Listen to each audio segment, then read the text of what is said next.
More and more, I find myself realizing something unsettling but important. The debate around the Palestinian issue, whether in the Middle East or on Western campuses, is no longer just political. It has taken on the structure, language, and emotional intensity of something else, a secular religion. Not a religion with God or prophets, but one with a sacred story, rituals and symbols, saints and heretics, and a moral world that offers identity, meaning, and power.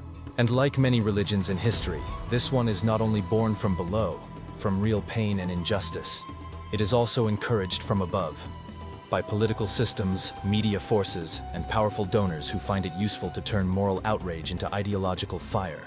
But here's something crucial. No religion, especially a new one, ever starts from scratch. Every successful religion adapts itself to the cultural and emotional mindset of its audience. It doesn't arrive in a vacuum. It dresses itself in ideas that already live in people's minds. That's the role of the early apostles, the intellectuals, activists, and artists who take a new story and translate it into something that feels familiar. Figures like Edward Said played a foundational role here. His book Orientalism reframed Western attitudes toward the East as a structure of domination, which helped recast the Palestinian struggle not only as political, but as part of a much larger narrative of decolonization and cultural resistance. A religion succeeds when there's a natural fit between the existing worldview of the host society and the message the new movement is trying to spread. In the case of the Palestinian cause, that narrative is powerful and clear. A people once lived peacefully in their ancestral land. In 1948, they were expelled and traumatized in what they call the Nakba. Since then, they've lived under occupation, in exile, or as second-class citizens, awaiting justice, return, and liberation. This story is no longer just history. It becomes sacred truth. It explains who we are, what happened to us, and where we must go. And when a story becomes sacred, to question it becomes blasphemy. Like all religions, this one has holy days.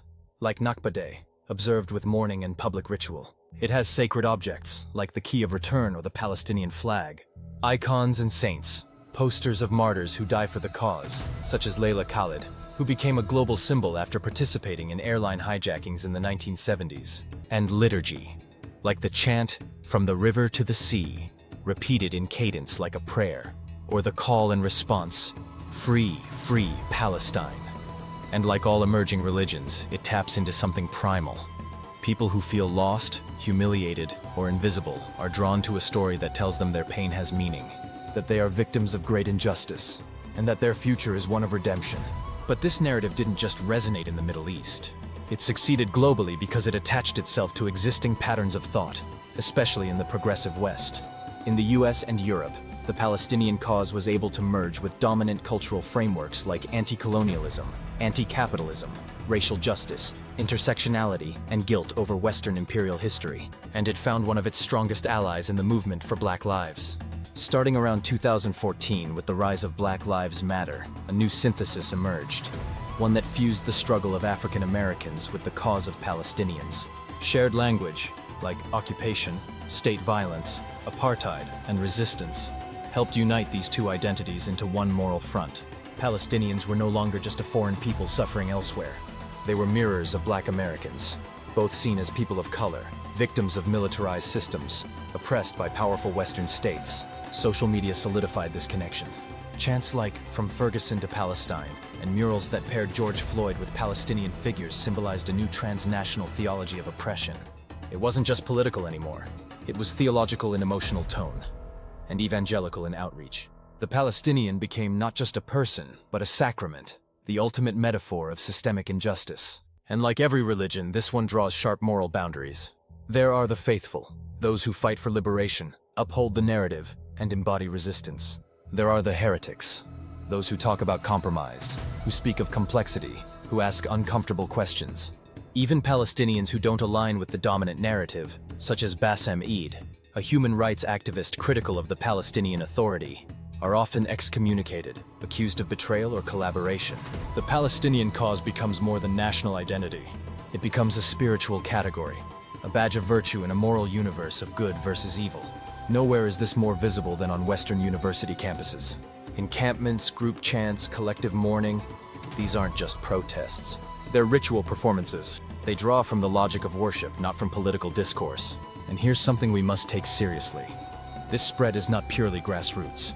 It has powerful backers. Like every religion, this one has its patrons. Countries like Qatar, with vast media and education investments, promote the Palestinian narrative through platforms like Al Jazeera and through funding centers on Western campuses. For example, the many millions poured into Middle Eastern studies programs at major American universities. Economic influencers like George Soros, through philanthropic networks such as the Open Society Foundations, support movements critical of Zionism and Western liberal structures, not necessarily to help Palestinians, but to reshape the ideological foundations of Western society itself.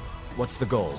To destabilize existing systems culturally and politically, to weaken Western cohesion by injecting sacred divisions into public life, and to turn Israel into a symbolic enemy, a proxy for the West, for capitalism, for order. This is not a conspiracy theory. It's a pattern. And the pattern is ancient. Religions rise, religions divide, and sometimes religions are weaponized. So why talk about this?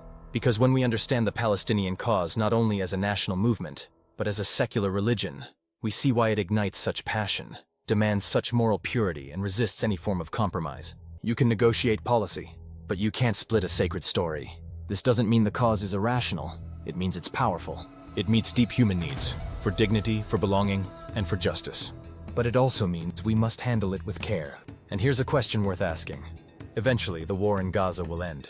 There will likely be some kind of arrangement, or perhaps just a return to the familiar status quo in the West Bank. But what happens to the Palestinian religion then? What happens when the political situation cools, but the moral fire remains? In my view, it will no longer have the inner energy to sustain itself as an independent force. Its emotional power, once fueled by images of resistance and injustice, will begin to fade. And like many such movements in history, it will likely be absorbed into a larger ideological framework. A global, post-colonial, anti-capitalist, anti-Western struggle. The Palestinian story will remain, but not as the center. It will become a powerful symbol within a broader movement, one that channels frustration with Western liberalism, economic inequality, and moral emptiness.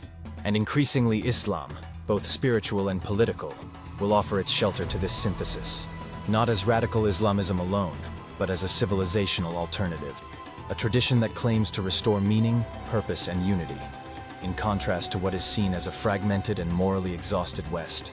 In that world, the cause of Palestine will not disappear. It will be transfigured, from a specific nationalist grievance into a universal call for resistance, backed by spiritual rhetoric, anti-imperialist critique, and the dream of a post-liberal future. Religions don't just disappear. They adapt, mutate, or get replaced by new ones. And if we don't recognize the religious logic behind today's political passions, we will keep misreading the conflict and keep missing the deeper forces at play. If this gave you something to think about, please like, comment, or share. See you next time.